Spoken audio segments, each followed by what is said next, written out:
Long before the arrival of European explorers, Cuba was inhabited by indigenous peoples. The Taíno, Guanahatabey, and Ciboney were the main indigenous groups that called the island home. The Taíno, in particular, had a complex society, with agriculture, fishing, and trade as essential components of their livelihood. When Christopher Columbus arrived in Cuba on October 28, 1492, he encountered the indigenous people, marking the beginning of a new era for the island. Unfortunately, the arrival of the Europeans led to the decline of the native populations due to diseases and violence, significantly altering the island's demographics. Colonial Cuba, Spanish rule and the sugar boom. For the next 4 centuries, Cuba remained a Spanish colony, and it became a crucial part of Spain's empire in the Americas. Havana, Cuba's capital, served as a strategic port for the Spanish treasure fleets, which transported vast quantities of gold and silver from the New World to Spain. The city flourished, and Spanish settlers established vast sugar plantations. The sugar industry soon became the backbone of the Cuban economy, relying heavily on the forced labor of enslaved Africans who were brought to the island to work on the plantations. This brutal system of slavery persisted for centuries, shaping Cuba's demographic and cultural landscape significantly. Throughout the colonial period, Cuba saw numerous uprisings and revolts against Spanish rule. One of the most notable was the 10 Years' War, 1868–1878, led by Carlos Manuel de Céspedes, which aimed to achieve Cuban independence from Spain. Although the war did not succeed in achieving immediate independence, it laid the groundwork for future revolutionary movements. Independence and American influence. The late 19th and early 20th centuries brought significant changes to Cuba's struggle for independence. In 1898, the United States intervened in the Cuban War of Independence against Spain. After defeating the Spanish forces, the United States occupied Cuba for several years, effectively replacing one colonial power with another.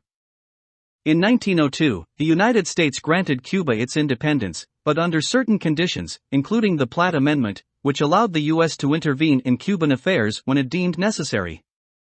This period saw significant American influence on Cuba's political and economic landscape, with American businesses dominating industries like sugar and tobacco. Cuba's revolutionary spirit remained alive, and in 1953, a young lawyer named Fidel Castro, along with his brother Raúl Castro and Che Guevara, led an armed revolution against the American-backed Cuban dictator Fulgencio Batista. On January 1, 1959, Castro and his revolutionary forces successfully overthrew Batista's regime, marking a pivotal moment in Cuban history. The Cuban Revolution and Cold War tensions. The Cuban Revolution brought Fidel Castro to power, and he quickly implemented a series of radical socialist reforms. These included land redistribution, nationalization of industries, and the establishment of close ties with the Soviet Union. Cuba's alliance with the Soviets during the Cold War era placed it at the center of global geopolitical tensions. One of the most significant events during this period was the Cuban Missile Crisis of 1962. The United States discovered that the Soviet Union had deployed nuclear missiles in Cuba, sparking a dangerous standoff between the two superpowers. Thankfully, the crisis was resolved diplomatically, and the missiles were removed, averting a potential nuclear war. Cuba's alignment with the Soviet bloc brought economic aid but also led to a strained relationship with the United States. The U.S. imposed a trade embargo on Cuba in 1960, which remains in place to this day. This embargo has had a profound impact on Cuba's economy and has been a source of tension between the two nations for decades. Cuba, the Special Period and the post-Soviet era. The fall of the Soviet Union in 1991 had dire consequences for Cuba.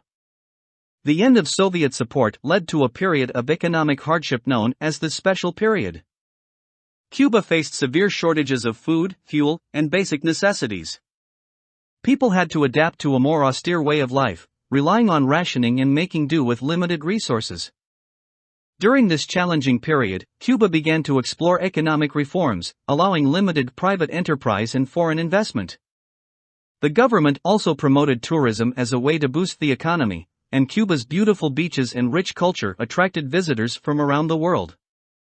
Fidel Castro's health declined, and in 2008, he stepped down as Cuba's leader, passing the torch to his brother, Raúl Castro.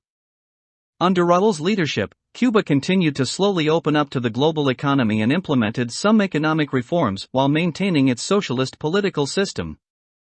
Normalization of relations with the United States. In 2014, a significant thaw in U.S.-Cuba relations began when President Barack Obama announced a shift in policy towards Cuba. Diplomatic relations were restored, and travel restrictions were eased, allowing for increased interaction between the two countries. This was seen as a significant step towards ending the long-standing embargo and improving ties. However, the progress made during the Obama era faced challenges during the Trump administration, which reimposed certain restrictions on U.S.-Cuba relations. Nevertheless, the Biden administration signaled a willingness to re-engage with Cuba and work towards normalizing relations. Cuba's history is a complex narrative of struggle, resilience, and transformation.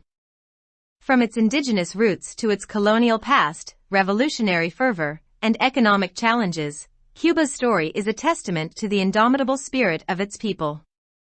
As Cuba continues to navigate the ever-changing global landscape, the nation's history serves as a reminder of its enduring quest for freedom, independence, and self-determination.